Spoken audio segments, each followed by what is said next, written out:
डाल ना वो पहले वही गलत प्लेट है डाल अब प्रेशर प्लेट कर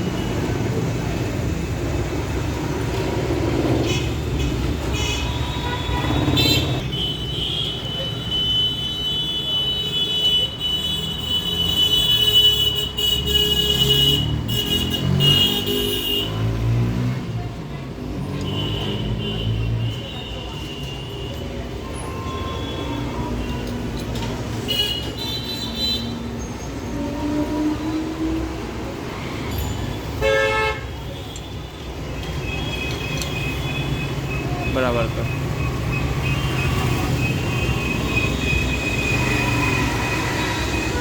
बस भुजा